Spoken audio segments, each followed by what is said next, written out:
Wednesday evening, everyone. You are watching Montgomery County Republican's DirectLine program. We are a special guest. We are honored to have, all the way from Brevard County, Florida, my home away from home, Rick Lacey, chairman of the Brevard County Republican Party. And our hosts tonight are Corinne Frank, executive director emeritus of the Maryland Republican Party, and Mark Unkford, the secretary of the Maryland Republican Party. And take it away, guys. Hello, Maryland Republicans. Good evening. Well, and you heard that operative, home away from home. We're going to try and keep Dwight up here as long as possible. We kind of are a little bit at cross purposes because I know you'd love to have him down there in Brevard County, but welcome. We have a lot to talk about. Corinne was our former executive director. She's not out in Dana Point, California, living the dream, have at the RNC conference right now. But we'd love to hear more about what has made Brevard County such a red county. So in a nickel, in a short phrase, what do you do that we should be doing? Well, the main thing is identifying. That has been the biggest difference in Brevard County. Having a team of Republican committee men and committee women who will work their precincts, organize their precincts, and get the vote out has made a tremendous difference. I got to remember, Florida used to be historically a Democrat state. Brevard County years ago was a Democrat-controlled county. And so this has really, over the years, turned into a very Republican county. One thing that was a big help to us is all the corporations that have grown here and have brought in a lot of talented individuals from up north, up in the Midwest. A lot of engineers working for Harris Corporation, Northrop Grumman, Lockheed Martin, SpaceX, the space program. So what's happened a lot is we've drawn a lot of conservative Republicans to the area, but the core the benefit is having a group of committee people that will work. And so it tells me also that you guys have a really robust fundraising down in Brevard County, that you guys have a really large dinner. It's very successful. You guys seem to take in a lot of money. What scale are you looking at with your fundraising? How robust is your fundraising? Our biggest hurdle, and I'll just hold up a couple of our programs this year. Is it Lincoln Reagan dinner? Do you do a Lincoln Reagan too? Yep, we do a Lincoln Reagan dinner.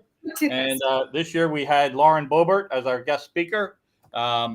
And that's one thing that's been successful. Is we've been attracting Sean Spicer, Alan West, Lauren Boebert, Governor DeSantis, Rick Scott, Senator Rick Scott, Marco Rubio as our guest speakers in the past, and that helps sell tickets. Our biggest drawback in Brevard County, believe it or not, is finding a room large enough to hold the number of people who want to buy tickets. We usually have to cut it off between 500 and 600 people because that's the most you can handle in that county, in our county.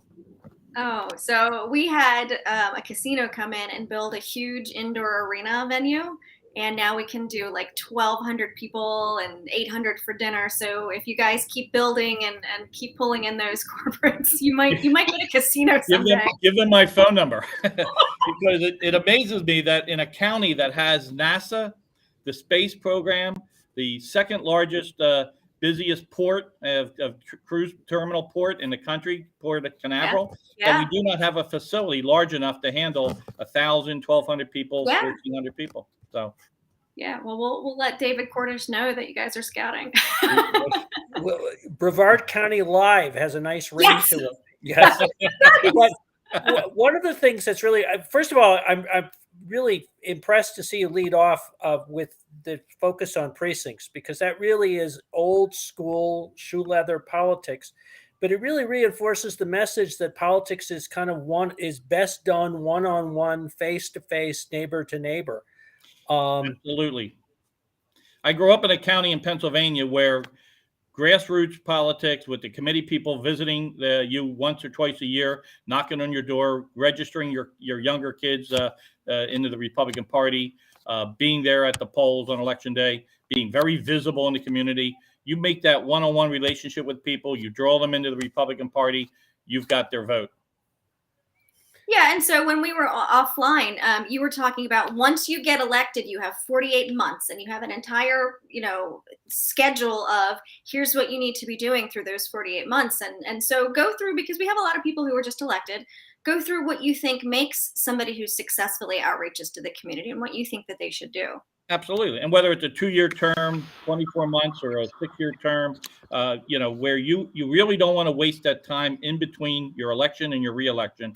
And that's something that I also think that has to go all the way up to the RNC. One of the issues I think we had this year, why we did not win more congressional races, is we have rookie Republicans that win for the first time, and then they'll targets from the other side on their first reelection. That's when you're most vulnerable. And so you really need to have talented people, that consultants, campaign managers, people that really know how to help you win your election, help them right from the start. Once you get reelected, then you start getting roots, you start getting established, and you become much more difficult to defeat. Yeah, absolutely. Could you elaborate? We were talking too about candidate recruitment. Now, it would seem that in a red county, you would have a wealth of candidates. But you also want to have really strong candidates, good candidates that are going to be effective candidates and going to be effective in office. How do you handle that process? Well, this year we were very selective in recruiting school board candidates. For instance, Governor DeSantis was a very big effort this year, and he put some of his own campaign funds behind it for counties to recruit school board candidates, conservative candidates, throw out these liberal school board members and get them elected. So we started right from the beginning. We started looking for good candidates. We found the strongest candidates we had. We actually endorsed 3 candidates, which was the first time we endorsed candidates as a party. And so then we were able to put out, campaign literature for them. One of the things that we did very effectively was, putting out ballots, mailers. We also did matching palm cards and door hangers, and then last minute targeting mailings for our candidates that we did. So, and we tied them on the back of the endorsed nonpartisan candidates for council and school board. We put on our state candidates, right. Marco Rubio, Rob DeSantis. So that supported our nonpartisan candidates. Making sure Republican voters knew these are the Republican candidates you needed to support. But by endorsing those Republican candidates was a big plus. Now is this the first time that you've done that as a party? Correct. Yes. Generally, the Republican Party tries to stay away from endorsing in the primaries. However, we've seen some tremendous benefits this year by endorsing, because that gives the committee people a seat at the table, a say in who their nominee is going to be in November. And it makes them feel a lot stronger to go out there and campaign for people when they've had a decision, they've had part of the decision in who those candidates are. And they've gotten to know the candidates through the endorsement process, rather than just candidates running on their own and then getting stuck with some people in the primary. Yeah, and Mark and I, we have been talking for the MDGOP. We've been talking for years and years about getting good school board candidates. It's certainly a passion of mine, and I'm thrilled to see that there's definitely a movement. It's not just Maryland, it's not just Florida. A lot of states, a lot of Republicans are saying we really see the benefit of having people that we can connect with and communicate with who have conservative values on these school boards. So I'm thrilled to see that this is spreading, and I'm glad to see, and all 3 of the ones that you endorsed won. Is that correct? Correct. We went 3 for 3, and awesome. and total control of the school board now 4-1, and it'll be 5-1 in 2 years. It'll be 5-0 in 2 years. 5-0. Yeah. And so, do you guys have a student member on your school boards too? I'm sorry, say that. Do you have a student member on your school boards? No, it's just 5 members that are all elected by district, and that's the way it's been. It could change in the future, but right now, I think they have student advisors that they have on these school advisory councils. But for the most part, the school board is just the 5 members. Now, we've seen a somewhat similar backstory in Maryland, which is that even in red counties, we elected our school board, I guess like yours at the county level, that, Democrats, or actually Democrats who are union endorsed, teachers union endorsed candidates end up getting elected. So it is becoming a pivot for, again, in Republican areas to take these races that much more seriously and to focus on good candidates. So it sounds like that's something you've begun to do in Maryland, in Florida. And from what I read about Florida, it's really something that has resonated with voters across the board, that people are really concerned about schools and education. Absolutely. And are looking for better choices. I think particularly the past 2 years, Republicans and parents and taxpayers across the state and across the country are realizing that we've been just assuming that everything was fine in the school boards and everything was fine in the school districts. And now they're starting to realize that there's been a really strong leftward pulling of students and curriculums and school books and activities all towards the left. And if we cannot ignore that. We have to bring it back to some type of sanity, some type of mainstream, have parents involved in their students and their children's education, make sure they know what's being taught at the schools, and make sure that teachers are sticking to a curriculum that's approved by the citizens of their county, not something they can just walk in and just promote their own left-wing politics. Yeah, and so I know that it's probably pretty recent since the election and these folks got seated, but have you noticed any changes already on the school board, or are they still kind of getting acclimated, or are you seeing some good things already coming through? They hit the ground running. In the first 2 weeks, they removed the superintendent of schools. They hired a new superintendent. They met with the department heads. They laid down a new set of rules. They're reviewing textbooks. They're bringing parents in on advisory groups and committees. It's amazing what our school board members have done in just just really about 6 weeks. That is awesome. So I guess when you say that you've recruited and you started working with these candidates prior to the election, you were all very in sync. You probably helped I'm guessing you helped to train them. You got some communication lines open. I'm guessing all of that benefited them so that when they were able to take office, they really understood what was expected of them. Well, one good, for example, was one of our candidates, Gene Trent, who won. He actually helped. We actually met him previously in the previous year municipal elections, and he was very active in helping us elect the mayor of Cape Canaveral, some city council seats there. He was participating in our fundraising and our voter registration drives.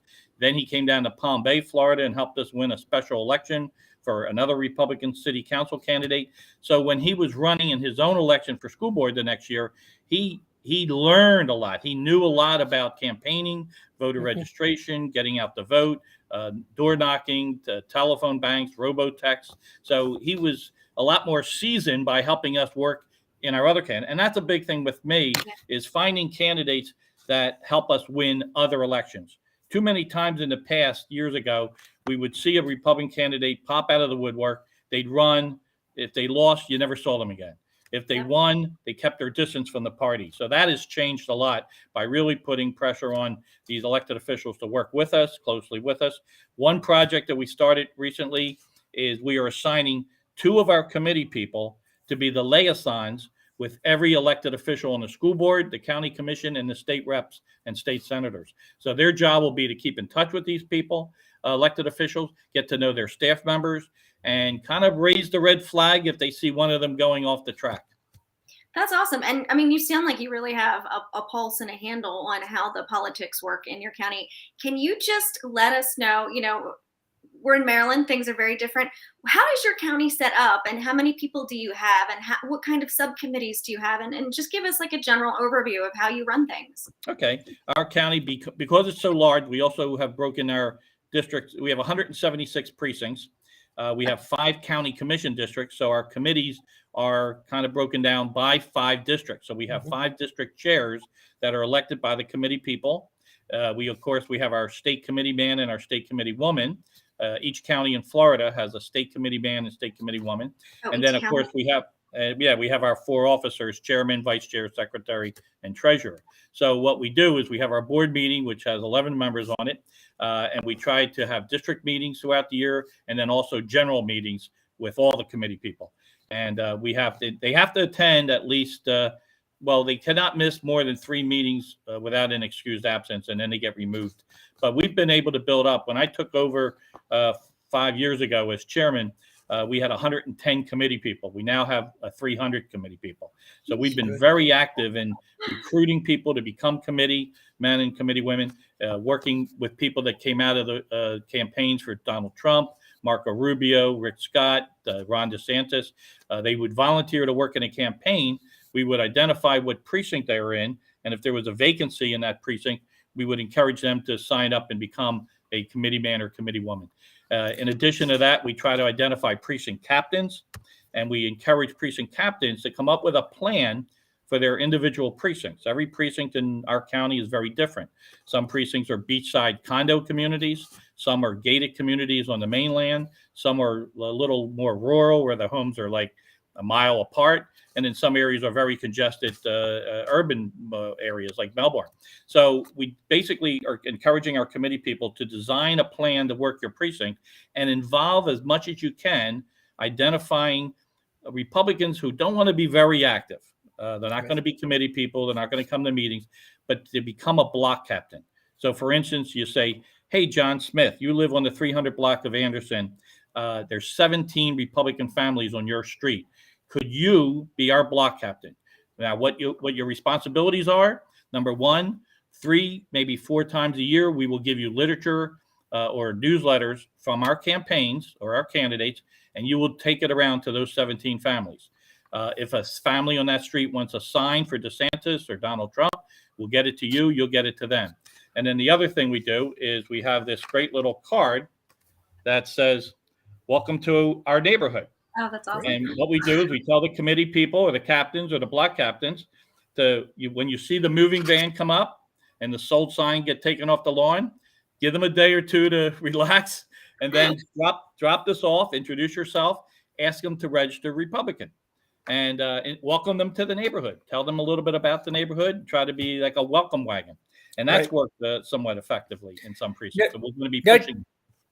Now, do you do this? Do you do you have a training program for your chairs and your captains, or how do you communicate what your expectations are? Well, we do. One of our big tools that we have in Florida, I'm not sure if it's in other states, but it's called WebElect, and that is a company that gathers all the data of voter data from the supervisors of elections, puts it on a program that we have access to. Mm-hmm. And then I give our committee people, once they, are comfortable doing it, I give them, I set them up in the program, they get their own password, and then they can work their own precincts. So they can start looking up who are the registered Republicans in their precinct that vote regularly, which Republicans don't vote very often, who are the NPA voters that they might know a neighbor or a friend that's registered NPA. We are encouraging them to re-register Republican. And a big plus here in Brevard is we tell them that sometimes, and actually many times, the Democrats do not run a candidate for a specific office, which means whoever wins the Republican nomination is your elected official. So if you're registered NPA and you miss the primary, you're giving up your chance of picking who's going to be representing you. The other reason why I push that so hard is Florida is a closed primary state, meaning that 2 Republicans or 3 Republicans that are running in a primary, they're not going to knock on the door of an NPA voter because they can't vote for them. So that means those NPA voters are not getting the conservative message from our Republican candidates, whether it's school board, state representative, county council, whatever. So what we try to do is encourage voters to re-register Republican. We've had a lot of success with that. A couple of years ago, when Donald Trump was running for re-election, we actually came up with a flyer that said, if you're not registered Republican, you cannot vote for Donald Trump on our March 27th. And that worked out well. Some people said, I want to vote for him. So they re-registered Republican. Well, that has been one of the real success stories of the Florida Republicans, is that you've managed to flip your registration from, I think it was 2008. I'm trying to think of the last year that the Democrats were not majority, but were 5 years ago. 5 years ago. So 5 years ago, it's plurality. 5 years ago, the Democrats were in the plurality. Now it's Republicans. Now you're up by close to 1 million or over 1 million or something like that. I don't think it's 1 million yet, but we went from 400,000 more Democrats in this state than Republicans, and we are now about, I think, 800,000 more Republicans. So there's a swing of 1 million. That's, I think, what I was. Yes, exactly. Right. Okay. Yeah. How did you do that? Effort on registration, and we've been doing very active registration drives here. At our 4th of July events, we have booths set up to register Republican. We hit the gun shows, we hit church groups. We try to tackle some of the young kids when they turn 18 years old. So we're just constantly trying to be aggressive about getting people to join the Republican Party. And we use our conservative elected officials like our sheriff, our Congressman Bill Posey, Debbie Mayfield, our state senator, Tom Wright, another great state senator we have, Tyler Soroy, one of our state representatives. We try to say, listen, we have great government elected officials that are keeping your taxes down, improving our schools, running the county efficiently.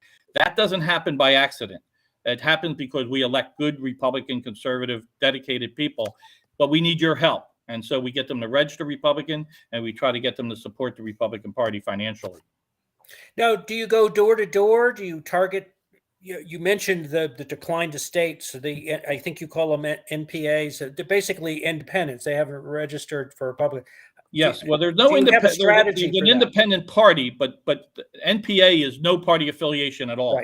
Right. And one of the problems with that is when you get your driver's license in Florida, you are also signing up to register to vote in most cases.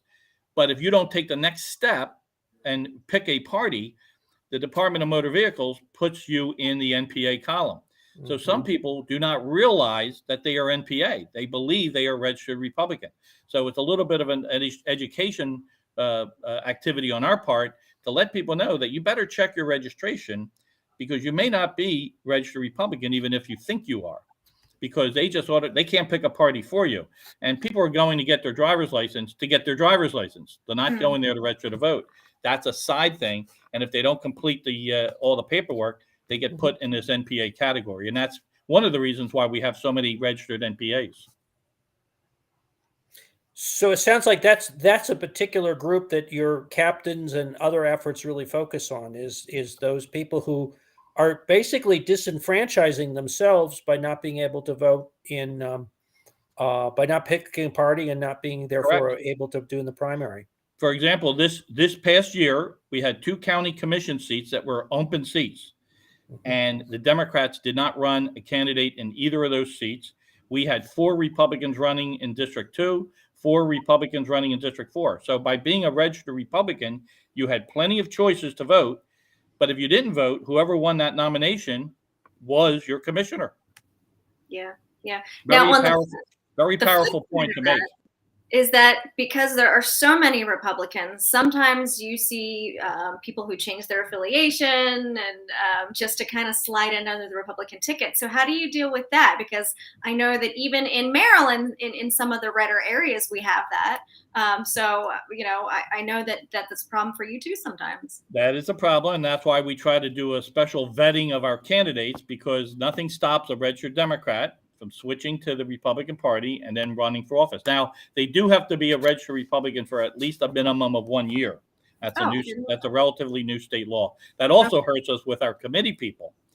When we find somebody who switches from NPA to Republican, they still have to wait 365 days before they can become a committee man or committee woman. Some of them are frustrated with that, but that's the law. Yeah, well, that does Governor DeSantis just signed it in March. So when you say you vet candidates, does the party endorse in any of the primaries, or do they just kind of? We haven't been up until recently. Recently, we started taking a very serious look at endorsing. We find it could be helpful in cases where we could maybe weed out candidates that might just cloud the ballot up. It also might help us get a heavier start for some of our stronger Republicans to get an earlier start in November. It may discourage other Republicans from jumping in the race if they think we're going to endorse one Republican or another. So we're going to be taking a serious look at endorsing as a policy for the future, because it'll let us allow us to waste less money in a primary and make our candidates give us. Our problem in Florida is our primary election is the end of August. And with mail-in ballots going out the first week of October, if you have a tough primary race in Florida and you win the nomination at the end of August, you now only have 5 weeks before the voters are voting between you and a Democrat. Now, in Brevard, it's not as big of a challenge, but in some of our counties that aren't as Republican, that's a very hard obstacle to overcome. If the Democrat's been running since January and you're not really running against a Democrat till the end of August, and you'll behind the 8 ball. And so I think it would be a very good opportunity for some Republican committees to take a serious look, put up your strongest candidate, endorse them, and give them a chance to run from January on instead of the end of August. Now, you talked about, obviously, you referenced, do you have early voting, and you certainly have mail-in voting. We have mail-in balloting that goes out about 30 days prior to the election, which makes it a separate election in a way, because you have to be able to identify those Republicans that are going to send in a mail-in ballot, and you have to get to them 30 days before the election. And then those voters that vote on election day, you have another 30 days to tackle them. But in between, we have 13 days of early voting. And that's another thing we started doing under my leadership, is we've been having volunteers with tents and tables and chairs and literature manning all 10 of our early voting sites for all 13 days of that period. It's a lot of volunteers needed to do that. But we find that Republicans coming up to the polls see our tent, see the Republican banner of Brevard County, and they drawn to it like a magnet, and it helps them become educated about issues on the ballot, nonpartisan races, judicial races, our school board candidates. And I think that was one of the big activities that we did the past couple of years that have led to some of our big successes. Now, in some county or in some areas of the country, the Republican Party has kind of had I wouldn't even call it a love-hate relationship. It's been more of a hate relationship with efforts around both early voting and but particularly mail-in ballots.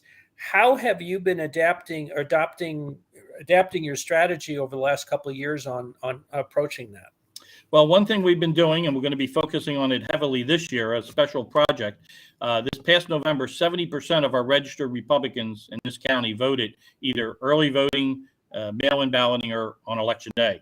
And 70% was a pretty good percentage turnout, considering the Democrats only got 58% of their voters out. But I made a big point to our people that 30% of our registered Republicans did not vote. A lot of them are low percentage voters. If they don't think it's a real big presidential election, they kind of skip the election. So one of the projects that we've been trying to focus on is going to those low percentage Republican voters, people that vote 25, 30% of the time, and encouraging them to sign up for a mail-in ballot. Because by doing that, we then have a month. Once they get their ballot, we know when they get it. We have a month to, in a very positive but persistent way, of calling them every 3 or 4 days and encouraging them to get that ballot back. If they only depend on election day and they don't vote on election day, we've lost that vote. So we're going to try to really be pushing this year, identifying those 30% of registered Republicans who did not vote at all, and try to reach out to them as best we can in a very friendly but positive and persistent manner, and encourage them to sign up for a mail-in ballot. Now, obviously the laws are different from state to state. We have a process where you can sign up in Maryland well in advance and be on the permanent list. So I guess you would probably have something very similar there in Florida, where in advance. That just changed this year. Starting this year, you have to sign up for every election cycle. So you cannot be a permanent mail-in ballot recipient. You have to sign up this year. If you want it next year, you have to sign up again. Okay. But that's very interesting, very proactive about encouraging doing a mail-in. And obviously you'll have I assume a chase program afterwards during that 30-day period. Yes, our ballot chase we do special mailings to these people. And that's what we did for some of our school board candidates and some of our council candidates. This was a special get your ballot back in, and then we'll stop calling you and stop pestering you. But it paid off, because, like I said, we got 70% of our registered Republicans out. The Democrats only got 58% of theirs. So we had a larger percentage of a larger number, which really allowed us to rack up numbers. Ron DeSantis won our county by over 76,000 votes. It was just third best county in the entire state. Out of 67 counties. Yeah, and so, I mean, having him at the top of the ticket certainly has to help with some of these lower races too. I feel like you guys have such good momentum there and such good enthusiasm there. Bear in mind, 4 years ago, Governor DeSantis got elected by 32,000 votes out of 8 million. There was a mandatory recount of the vote because it was so close. So 4 years later, what a difference we made when he won this state by 20 points, total landslide. He won 4 or 5 counties that always voted Democrat. He won them. Well, it helps that we're sending all of our Republicans to you guys, like directly. There's not many of us left here, you know. They're all going to Florida. Our former ED's in Florida now. So I detect a little enthusiasm for the governor based on your apparel there. Your hat. Yes, we are very excited with our governor, and we like to call him America's governor. Oh, I love it. And there might be some very positive news from him in the future. I know everybody asks about that all the time. I said, you know, he's got a state to run. He'll Absolutely make announcements when he's ready. He's up in Tallahassee now, working with our legislature and coming up with stronger bills for the budget, stronger bills for education, for the economy, for energy. He's doing a lot of great things. Plus, we had 2 major hurricanes this year that some of our counties are really having a tough time recovering from. I mean, out there on the West Coast, Naples, and even over here on the East Coast, Daytona Beach, they got hit pretty hard. And so property insurance and homeowners insurance is becoming a major issue because, in fairness, some of the insurance companies just cannot fund those types of policies. So some of the insurance companies are pulling out of the state. So we are trying to address that issue and try to bring some a little more common sense to the homeowners insurance industry. Yeah, well, he did a great job. And I remember, you know, when that was going on and, you know, he was kind of getting blasted and, you know, he just stuck his head down, did the work and said, you know what? And that's what I love about him. What he accomplishes really speaks for itself, you know? Absolutely. I mean, it could have been a lot worse. Could have been a lot worse, a lot more damage, a lot more lives lost if he did not initiate the type of proactive policies very quickly and get things done and get things lined up to take care of people, and saved a lot of lives and a lot of money. That's awesome. Yeah.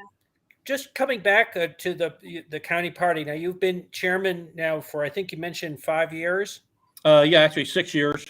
6 years. Yeah, I just got reelected unanimously for the first time ever. I had no opposition this time. I didn't know what to do. When I had over 200 of my committee people walking in, I thought, well, let me see who's running against me this time. But when the gavel went down asking for nominations the third time, it was nobody ran against me. So I take that as a compliment. And but I have a great team of people behind me, and working together with everybody we've really made some great strides in Brevard County. So can you give me an insight? We've talked about the actual county party organization, but how do you interact with some of your groups, Women's Federation clubs, Young Republicans, perhaps even the Teenage Republicans? We have 13 clubs throughout the county, and I hear that there might be a couple of new ones talking about getting started. I try to make their meetings as much as possible. We have a great club, the North Brevard Republican Club, very active group. In fact, we try to do joint projects with them. For example, this year on I-95, we worked with Lois Lacoste and Barbara Fine and our members in the North Brevard Republican Club, and went on a billboard on I-95, a LED lit billboard for the campaign. And so we had different messages out there 24 hours a day, 7 days a week for the campaign. And that was a joint project. We've done joint projects with the Space Coast Republican Club, working with them to do some joint fundraising. I'm also been pushing for other counties that are nearby to do joint fundraising with us. That's going to be one of the big projects, I think. You know, counties all kind of work in their own little isolation, but there's a lot we can do by working, counties working together. For example, getting a prominent named speaker helps you sell tickets to your Lincoln dinner. So instead of just bringing a speaker in for your dinner and sending them away, try to negotiate saying, listen, you're coming to the beautiful sunshine state of Florida. How about staying 2 or 3 days and doing our county, dinner today, the luncheon in the next county tomorrow, a dinner maybe the next night in another county. Stay 2 or 3 days and enjoy the weather, and help 3 or 4 counties have a big name speaker versus just your county coming in and out. If there's a speaker's fee involved, which sometimes there are, we could split that among 3 or 4 counties. So this is an idea that I've been pushing, and it's been starting to take off in some of the counties around the state. In another area of cooperation I've been pushing is, for example, if we come up with a great layout design for a literature or a program or a special campaign piece, or if there's a particular robotext company that gives us a better price, let's share that among other counties. If all the counties can pick the same printer, think of the economy of scale that we would enjoy. And another big point I'm trying to push this year, particularly in Florida, among our county chairmen, we're having our Republican Party of Florida meeting February 17th and 18th and 19th. I'm going to really push for our counties to start identifying which special elections are happening throughout the year in an individual county, and then get the other 66 counties to participate in helping them, either sending volunteers there, running phone banks in your own county on their behalf, making some donations. For example, Duval County, Jacksonville, we helped them elect the city council candidate last year because they had a special election. Nothing else was happening in the other counties. We have volunteers that would be glad to help. We also helped in Georgia this year, but unfortunately we came close, but no cigar on that one. Right. Let me come back to fundraising, because I know we started out at the very beginning and we talked about the joint dinner. Do you do direct mail? Do you do digital advertising, digital fundraising? How does that all work for you? We promote, donations on our website to make direct donations. We haven't entertained the idea of doing direct mail, but that is something that's on my agenda. Of course, the Republican Party of Florida, you get about 12 or 15 solicitations from them every year. The RNC, same way. So I'm going to try to make a pitch to some of our locals that thank you for contributing to the Republican Party nationally. Thank you for your contributions to the Republican Party of Florida. How about helping your neighborhood Republican Party? $10 a year, $15 a year, $20 a year. Even a small donation like that goes a long way if you can get 10, 15, 20,000 people to do an annual block collection, so to speak. Right. Yeah, and I'll tell you, I noticed at the party, one thing that people don't seem to understand is that when you donate to the MDGOP, you're not donating to the RNC. And I don't think a lot of people understand that unless they're, the political addicts of the world like we all are. Correct. But yeah, they think, we've sent you so much money. Stop asking us for money. I'm like, you've never donated before. Correct. Right. You're donating to the big guy. Send us money. Send us money. Exactly. I can tell people where every single penny goes in our county. I can show them the literature. I can show them the robotext. I can show them the billboards, the advertising we do, the promotions. I don't know where the money goes for the Republican Party of Florida all the time. I certainly don't know where the RNC money goes. But I do know where our money goes. And like I said, with our track record, we've been doing very well with electing Republicans. All but one of our Republicans on the ballot this year, the partisan races, every one of them had 62 to 66 to 68% vote getting reelected. Only one of them was down in the low 50s. Yeah, so you're definitely working with it. And so another thing that you mentioned earlier is you said that, our county council are keeping your taxes low, our school board are hitting the ground running. Those are all things that you can point to saying This is what we're doing as you support this party. So it's really exactly good stuff. Yeah. Our property appraiser is making sure that the homestead exemptions and the programs for the county are out there. Our state attorney, Phil Archer, is making sure that put away. Been the street safe. Our sheriff is on duty. So you got to tie that in with, hey, this doesn't happen by accident. You don't just accidentally get good conservative government running your county. This comes from our work, and you can help, by either donating or joining as a volunteer.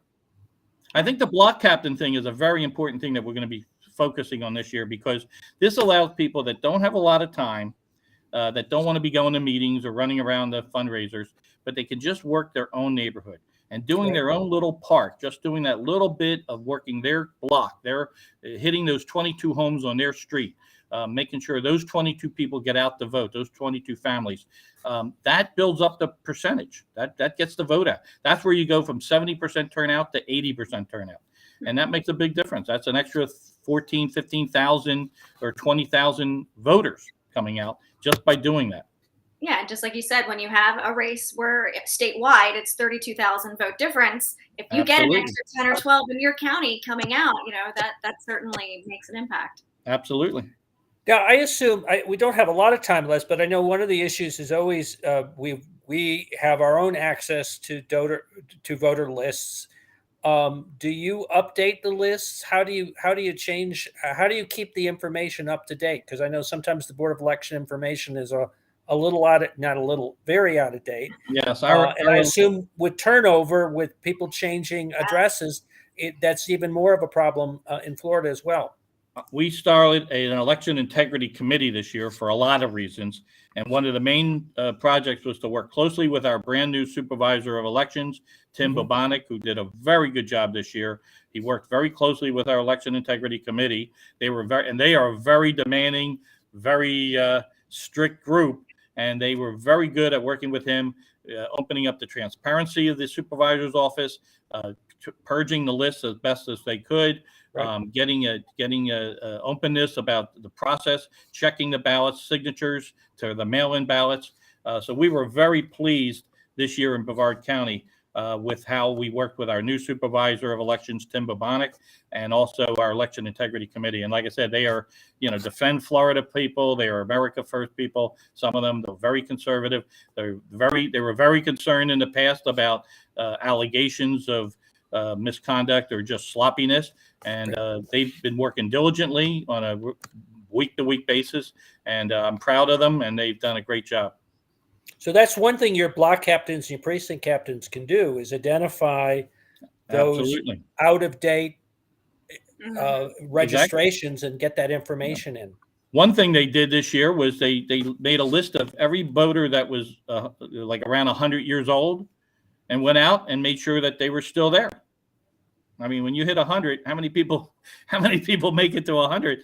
And you find that some people pass away, but they get left on the voter rolls. And that's actually, I have to tell you, Rick, in my precinct, it's actually a surprising number, but that's a whole other conversation. I'm guessing, Mark, there's a lot of elderly people in Florida too. Yes, no, I am in a precinct with how shall I say, naturally recurring retirement age, where there are. You're right. But you have to be on top of that. That's a lot of those Maryland voters wanting to see the Baltimore Orioles win another World Series. Well, and they're going to hang in there. Something like that. And actually, one of our problems is we've got a lot of people who have second homes down in Florida. So exactly. So we're coming up to. I loved how direct you were in the very beginning as to kind of what do you start with, and you got right down to it, and it really reflected a clear sense of the priorities of building an organization. But we're kind of coming up to the last 2 minutes, and can you possibly top that with ideas for what it takes to be a good Republican organization? Well, one thing that we started doing in the last few years is identifying community projects that lets us outreach into the community. For example, we printed up a bunch of pink T-shirts that said Brevard Republicans Fight Cancer, and we participated in the breast cancer walk. We also did an annual collection for the National Veterans Homeless Support activities here in the county, which have been absolutely fantastic under the work of George Taylor and George Taylor Jr. We did a Toys for Tots program this past Christmas.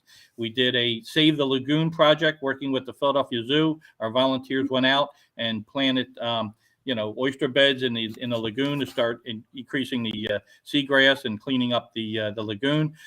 So we're doing a children's hunger project. So we've been identifying a lot of projects that take us outside of our own circle of comfort zone and start meeting people and getting them to find out that, hey, the Republican Party is a great community organization. It's not just a political organization, and they really do care about our community, and they prove it by their volunteer work. And we've had a lot of success with that. Yeah. That's really good advice.